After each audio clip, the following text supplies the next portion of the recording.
is up, my dudes? Welcome back to another edition of You Can Do It! The series where we examine a video game, what it is, and what you as the player can do in it. Hello again, it's me, Snow, and in this video, we're going to be looking at the game which was developed and published by Supergiant Games. But first, a quick background.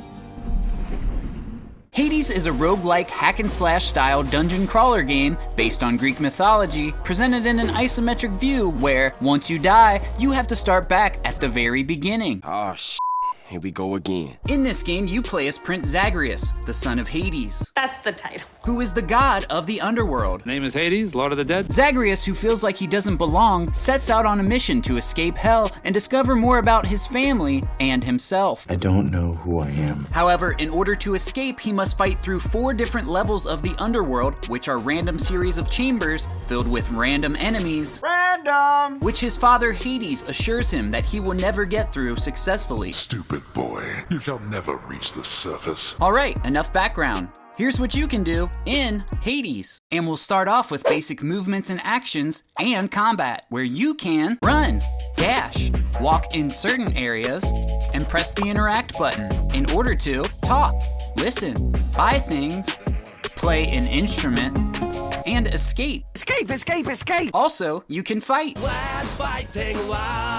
where you can do an attack, a special attack, a cast, which is like a magic ability, a dash attack, and an attack known as a call, which is also a magic-like ability and is capable of generating a lot of power. I generate most of the power.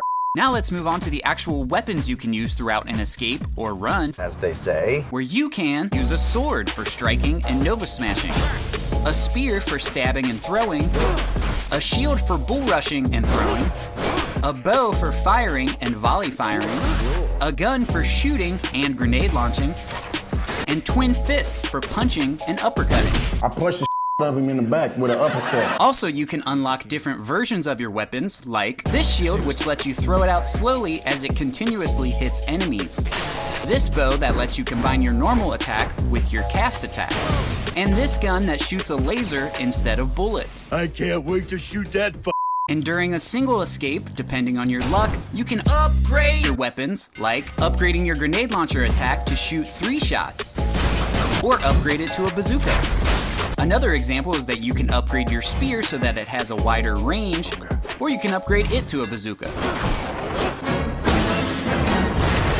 Alright, now while using all these different weapons can be fun, the real fun begins when you start to meet the Olympian Gods. To help you on your journey, have my blessing. And as you meet these Olympian Gods, you can receive and earn boons from them, which are perks that make you more powerful. For example, adding Dionysus's boon to your attack will inflict enemies with a hangover effect that damages them over time. Adding Athena's boon to your special attack will deflect incoming enemy attacks. Adding Demeter's boon to your cast will fire a crystal beam that tracks and damages your enemies. Adding a Zeus boon to your dash will strike nearby enemies with lightning. And setting an Ares boon as your call attack will turn you into an impervious blade rift that continuously damages enemies. It's very strong. Alright, so those boons were put into specific attack slots, as you can see here, but you can also get other boons, like earning money each time you enter a new chamber, taking less damage when your health is at or below 40%, and more examples here, which you can see on the screen. May I ask you to look at the screen, please? Now let's talk about the Underworld structure and how to escape it, where you can fight through 4 levels of the Underworld, which are Tartarus, Asphodel, Elysium, and the Temple of Styx. Devil sticks! And at the end of each level, there will be a boss fight. That makes sense. Throughout each level, you will be fighting through chambers, for which there can be up to 73 in a single escape. That seems like a lot. Before entering a chamber, observe the icon on the entryway, as this represents what the reward will be for clearing that chamber. These rewards can include boons from Olympian Gods, health upgrades, weapon upgrades, upgrades to current boons, and different types of currencies. The bones are their money! Once you enter a chamber, you will find yourself in a procedurally generated room where you will face a random set of enemies. And of course, if you eliminate all the enemies, you will receive that reward that was on the entryway. However, if you die, You will die! you will find yourself back at the beginning in the House of Hades, where you will be greeted by Hypnos. Welcome to the House of Hades, where death is our life.